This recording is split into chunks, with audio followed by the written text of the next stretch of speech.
واپس آ رہے تھے تو اب ڈیمسکس سے مدینے آ رہے ہیں، راستے کے اندر وہ علاقہ آ گیا جو سارا پہاڑی علاقہ، آج اس کا ایک بہت بڑا حصہ جو ہے وہ اسرائیل میں شامل ہے۔ یہ وہ ایریا تھا جو ہمیشہ سے کرسچن راہبوں کا اور علماء کا مرکز رہا، کیونکہ حضرت عیسیٰ کا برتھ پلیس بھی وہیں پہ ہے، حضرت عیسیٰ کے سولی دینے کی جگہ بھی قریب میں۔ تو جیسے ہندو جو بہت ہی زیادہ مقدس ہو جاتے ہیں، آخر میں جا کے اپنے مذہبی مقامات پہ پڑ جاتے ہیں کہ زندگی بھر یہیں رہنا، تو عیسائی بھی جو بہت بزرگ ہوتا دنیا کے کسی علاقے کا وہ پیلسٹائن کے قریب آ کے رہ جاتا۔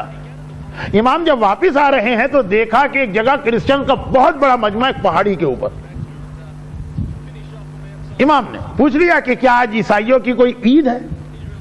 جواب ملا نہیں عید نہیں، تو یہ اتنا مجمع کہ لگ رہا ہے کہ خالی یہاں کے لوگ نہیں، پوری دنیا سے آئے ہوئے ہیں، لباس الگ ہوتے ہیں، ایکسنٹ الگ ہوتے ہیں۔ کہا کہ وہ دن ہے آج جب ہمارا اتنا بڑا عالم پورے عیسائیوں میں اس زمانے کا جو مقدس ترین تھا یا ون آف دا مقدس ترین، وہ اس غار میں رہتا، 364 دن کسی کو اپنی ایک جھلک نہیں دکھاتا، آج وہ باہر نکل کے آتا۔ تو لوگ بلیسنگ لینے آئے ہیں، لوگ دعائیں کروانے آئے ہیں، بہت سے خالی زیارت کرنے آئے ہیں۔ امام اپنے ساتھیوں سے کہتے ہیں یہ ڈیمسکس سے واپسی ہے کہ ٹھہر جاؤ ہم بھی ذرا دیکھیں اسے۔ البتہ امام نے اپنا چہرہ وغیرہ اچھی طرح چھپا لیا تاکہ اس مجمع کے اندر کسی کو یہ محسوس نہ ہو کہ کوئی مسلمان ہمارے درمیان۔ پھر وہ وقت آ گیا کہ وہ راہب باہر آیا، اتنا بوڑھا تھا، حضرت عیسیٰ کا زمانہ دیکھا تھا، 5 سینچری 6 سینچری 600 سال کا ہوگا، اتنا بوڑھا تھا کہ گود میں اٹھا کے لایا جا رہا، اور اس کے سر داڑھی بھووں کے بال سفید ہو چکے ہیں، چلنے کی طاقت نہیں ہے، ایک تخت بچھایا گیا، اس پہ لا کے اس کو بٹھا دیا گیا۔ اب اس نے دیکھیے جو آدمی اس طرح سے ساری زندگی غار میں گزارے، اس کے اندر کچھ سپر نیچرل پاورز پیدا ہو جاتی، یہ ایک ایسی چیز ہے جس کو دنیا کا ہر آدمی جانتا، تو چاہے فزیکلی کتنا ہی ویک ہو لیکن مینٹلی بہت ہی زیادہ، جس کو شروٹ کہتے ہیں، یا بہت ہی زیادہ ذہانت۔ پورا مجمع پوری دنیا سے لوگ آئے ہوئے، اتنے ساروں میں 5ویں امام پہ نگاہ پڑی، کہا یہ آدمی نیا لگ رہا ہے، یہ آدمی اس مجمع سے الگ لگ رہا ہے، اے شخص کیا میں تجھ سے ریکویسٹ کر سکتا ہوں کہ میرے قریب آئے؟ اور عیسائیوں کے لیے تو یہی جملہ بہت بڑی بات ہے، سب نے ہٹ کے راستہ دیا، امام قریب آ گئے۔ چوتھے امام جس طرح سے حجر اسود کے قریب گئے تھے، فرزدق کا قصیدہ وہ اپنی جگہ واقع ہے، 5ویں امام کا واقعہ اپنی جگہ۔ اس نے دیکھا اور کہا پہلے ایک بات تو یہ بتا کہ تیرا تعلق اسی فرقے سے جو لوگ یہاں جمع ہوئے یا تو امت مرحومہ سے تعلق رکھتا؟ کہا کہ امام نے فرمایا میں امت مرحومہ سے ہوں۔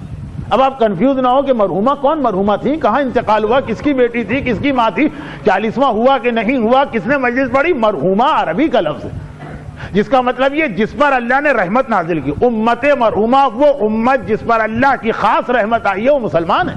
امت مرحومہ کا مطلب ہے امت مسلمہ۔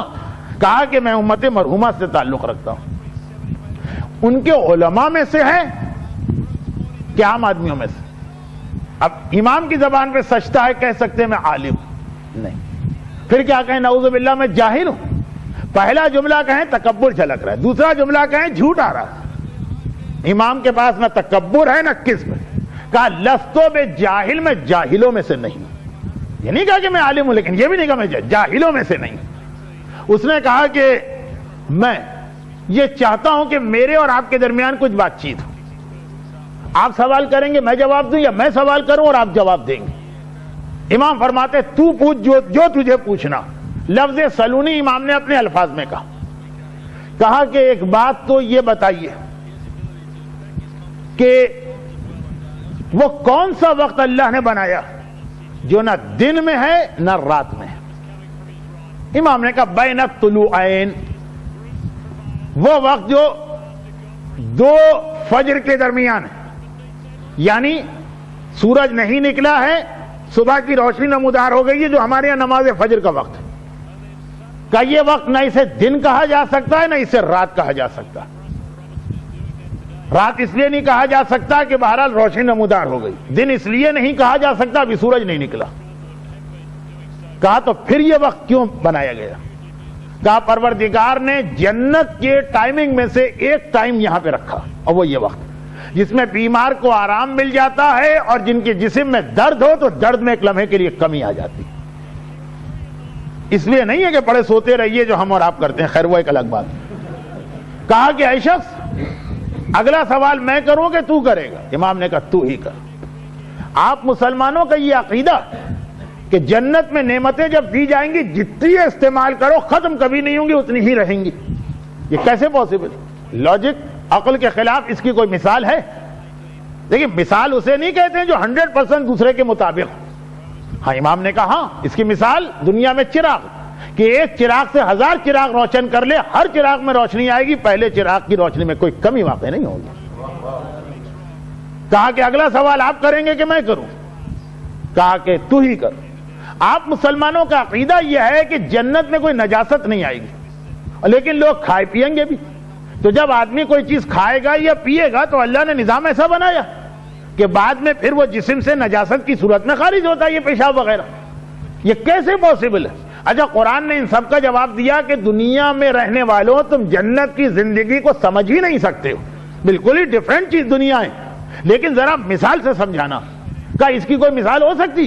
کیا یہ ممکن ہے کہ آدمی غذا لے اور وہ غذا کا فضلہ یا باقی ماندہ حصہ جسم سے باہر نہ نکلے؟ کہا کہ اس کی مثال ماں کے پیٹ میں موجود بچہ ہے کہ وہ غذا لیتا رہتا ہے لیکن نجاست کا اور پیشاب وغیرہ کا سسٹم اس کے پاس نہیں. کہتا ہے کیا بچہ ماں سے اماں صبح ہو گئی مجھے ٹوائلٹ جانا ہے ذرا جا کے سیٹ پہ بٹھا دیجیے؟ جی نہیں، وہ سارا ایسا سسٹم اللہ نے بنایا کہ جنت کی مثال بھی ایسی ہوگی. کہ اگلا سوال تو کرے گا کہ میں کروں گا؟ امام نے کہا فرمایا تو ہی پوچھ. کہ یہ بتا کہ یہ کیسے ممکن ہے کہ دو بھائی ایک دن پیدا ہوئے اور ایک دن مرے، دن تاریخ وقت سال سب ایک تھا، مگر دونوں کی عمر میں 100 سال کا فرق ہو گیا. ایک 150 سال کا ہوا، ایک 50 سال کا ہوا، ایک ہی سال ایک ہی دن ایک ہی تاریخ میں پیدا ہوئے، ٹوئنز، اور مرے بھی ٹوئنز، اسی طرح سے مرے.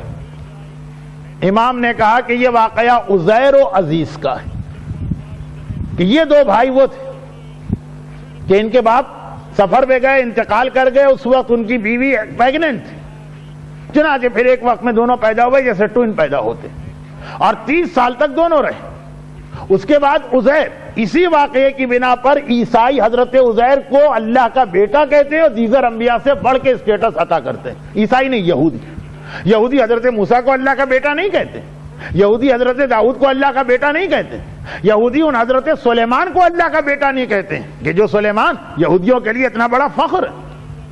عزیر کو اس واقعے کی وجہ سے، واقعہ مشہور ہے آیت الکرسی قرآن میں جہاں ہے نا اس کے فوراً بعد، لیکن امام کا جملہ مکمل کر کہا 30 سال دونوں کی عمر تھی. اس کے بعد عزیر سفر پہ گئے، پھر وہ واقعہ پیش آئے جو قرآن میں وَإِذَا مَرُّوا عَلَىٰ قَرْيَةٍ خَاوِيَةٌ عَلَىٰ عُرُوشِهَا کہ وہ ایک بستی کے قریب سے گزرے، دیکھا پورا ٹاؤن ختم ہو چکا ہے اور ڈیڈ باڈیز پڑی، اور یہ تو قرآن کوٹ کر رہا. کہا رے یہ سب مر گئے، کیا کوئی ان کو دوبارہ زندہ کر سکتا؟ ایک جملہ آ گیا، اللہ نے دکھا دیا، اسی وقت موت دے دی. جس سواری پہ تھے پرانے زمانے میں گدھے کی سواری بڑے فخر کی چیز سمجھی جاتی تھی. لوگ کہتے ہیں نا فلاں صاحب مرسیڈیز پہ بیٹھ کے آئے، BMW پہ بیٹھ کے آئے. پہلے زمانے لوگ حیرت سے کہتے ہیں مولانا پتا ہے وہ گدھے پہ بیٹھ کے آئے، گدھے پہ بیٹھ کے. خیر ہمارے یہاں تو پاکستان کے اندر چہرہ کالا کر کے گدھے پہ بیٹھ کے نکالا جاتا ہے، لیکن بڑی فخر کی بات تھی. وہ گدھا بھی برابر مر گیا. 100 سال موت رہی، 100 سال کے بعد اللہ نے زندہ کیا. پھر وہ واقعہ آپ کا سنا اور قرآن نے کہا کم لبثت، کتنے دن یہاں زمین پہ پڑے رہے؟ کہا خدا بندہ چند گھنٹے. جب میں سویا تھا تو سورج ایسٹ سے نکل رہا تھا، اب سورج ویسٹ میں جا رہا ہے، چند گھنٹے، 3-4 گھنٹے کا 100 سال. دیکھ اپنے کھانے کو دیکھ، وہ خراب نہیں ہوا ہے، گدھے کو دیکھ وہ خراب ہو چکا. یہاں سے ذاکری کا نقطہ ہے کہ نبی کے برابر گدھا بھی سویا ہو تو کوئی فائدہ نہیں ہوتا، بالکل ہڈیاں وڈیاں سب گلگلا چکی ہیں. خیر خلاصہ یہ کہ گدھا تو گدھا ہی تھا، گدھا ہی نکلا. زندہ ہوئے دوبارہ آئے. اب جب آئے تو خود تو ہیں 30 سال کے، تو میٹر رک گیا نا، جیسے ٹیکسی میں کبھی آپ روک دیتے ہوں گے میٹر. اچھا خیر وہ تو رک گیا، لیکن دوسرے بھائی جو تھے ان کی زندگی تو چل رہی تھی، وہ 130 سال کے تھے، 100 سال بعد. مزید دونوں 20 سال اور زندہ رہے ایک ساتھ، اور اس کے بعد دونوں کی ایک ساتھ موت ہو گئی. تو کہا کہ عزیر اور عزیز دونوں ایک دن پیدا ہوئے، ایک دن مرے، مگر ایک 50 سال کا تھا اور ایک 150 سال. گھبرا گے گا کہ اے شخص تو کہہ رہا تھا کہ میں عالم نہیں ہوں، جاہل ہوں، کیا یہ انداز جاہلوں کا ہے؟ امام نے کہا نہیں، میں نے کہا تھا لستو بے جاہل، یہ نہیں کہا تھا عالم نہیں، جاہل نہیں، اور اب میں جا رہا ہوں۔ یہ کہہ کے امام چلے۔ وہ آدمی جو اتنا کمزور ہے کہ اٹھنے کی طاقت نہیں تھی، اتنا جوش میں آیا کہ وہ اٹھ کے امام کے پیچھے چلا۔ کہا کہ اے جانے والے اپنا نام تو بتا۔ کہا میرا نام محمد۔ چونک کے کہا وہی محمد جو مسلمانوں کے رزق نہیں، میں ان کا نواسا ہوں، میں ان کی اولاد میں سے ہوں۔ گھبرا کے کہا آپ کی ماں کا نام کیا ہے؟ کہا میری ماں کا نام فاطمہ۔ اب یہ ایک عجیب اس کے اندر ایک حسن آ گیا، اس لیے کہ رسول زادی فاطمہ زہرا کے بھی بیٹے، اور خود ان کی اپنی جو حقیقی مادر گرامی دادی نہیں، خود ماں، ان کا نام بھی فاطمہ۔ چوتھے امام والد ہیں علی، اور امام حسن کی بیٹی فاطمہ والدہ کا فاطمہ کا بیٹا، میری ماں کا نام فاطمہ۔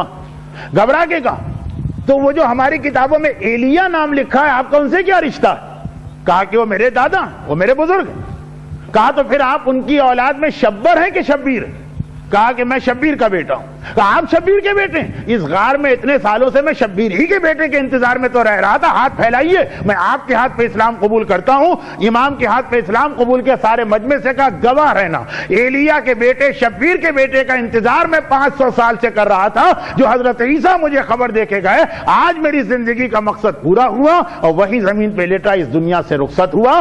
لیکن یہ بتا گیا کہ مسلمانوں تمہاری عقلوں پہ پتھر پڑے ہیں کہ تمہاری آنکھوں کے سامنے علی کا بیٹا شبیر کا وارث گھوم رہا ہے اور تم اس کی معرفت نہیں کرتے ہو، اور یہ 500 سال میں غار کی تنہائی میں رہنے والا کس انداز سے ہمارے پانچویں امام کی عظمت کو جانتا ہے، پانچویں امام کی عظمت کو مانتا ہے۔ یہ کوئی اور جانے کہ نہ جانے، پروردگار کو تو معلوم ہے نا، اور اس رسول کو تو معلوم ہے نا جنہوں نے جابر سے کہا کہ جابر جب مدینے کی مسجد میں میرا وہ بیٹا ملے جس کا نام وہی ہے جو میرا نام ہے تو میرا سلام پہنچانا۔ ساری دنیا اپنا سلام پہنچاتی ہے، السلام علیکہ یا رسول اللہ، اور اللہ کا رسول اپنا سلام پہنچا رہا ہے، اے میرے بیٹے محمد باقر تجھے تیرا جد سلام کرتا ہے۔ یہ سلام بھجوانا بتا رہا ہے کہ اللہ کا رسول کتنا خوش ہے۔ تو آئیے خوشی، پیغمبر کی اسی خوشی سے استفادہ کرتے ہوئے اپنے ہاتھوں کو پیغمبر کے وسیلے سے بارگاہ الہی میں دعا کے لیے بلند کریں۔ پروردگارا تجھے اس اہم ترین اور عظیم ترین خوشی کا واسطہ، کیونکہ یہ خوشی نہیں، یہ پانچویں امام کی ولادت ماہ رجب کو ایک ایسا مہینہ بنا گئی کہ پھر اس مہینے کے اندر تین اور امام پیدا ہوئے، جن میں سے 2 کے نام محمد ہیں، 2 کے نام علی ہیں۔ یہ 2 محمد 2 علی جس مہینے میں آ رہے، آغاز ہو رہا ہے پانچویں امام سے۔ تو پروردگارہ اس اہم ترین خوشی کا واسطہ جو صاحبان ایمان یہاں جمع ہیں، مومنین اور مومنات، انہیں ہر آفت و پریشانی سے محفوظ فرما۔ پروردگارہ ہم سب کو پانچویں امام کی سیرت پہ چلنے کی توفیق عطا فرما۔ پروردگارہ صاحبان ایمان میں سے جو پریشان حال ہیں، انہی پانچویں امام کا واسطہ کہ جن کا انتظار 500 سال تک اس عیسائی عالم نے بھی کیا، صاحبان ایمان کو انہی امام میں بابرکت کے وجود سے ہر ان کی حاجت قبول فرما، خصوصاً جو بیمار ہیں ان کو شفائے کاملہ عطا فرما، جو بے روزگار ہیں ان کے روزگار کا انتظام فرما، جو اولاد کی کسی پریشانی میں مبتلا ہیں ان کی یہ پریشانیاں دور فرما، جنہیں امیگریشن یا ویزے کا کوئی مسئلہ ہے ان کی یہ پریشانی دور فرما، جو بچے امتحانات میں شریک ہیں انہیں امتحان میں کامیاب و کامران فرما۔ دنیا میں جہاں جہاں شیعان حیدر کرار ہیں انہیں دشمنان اسلام اور دشمنان اہل بیت کے ہر شر سے محفوظ فرما۔ ہمارے تمام مرحومین کی مغفرت فرما، ظہور امام میں تعجیل فرما۔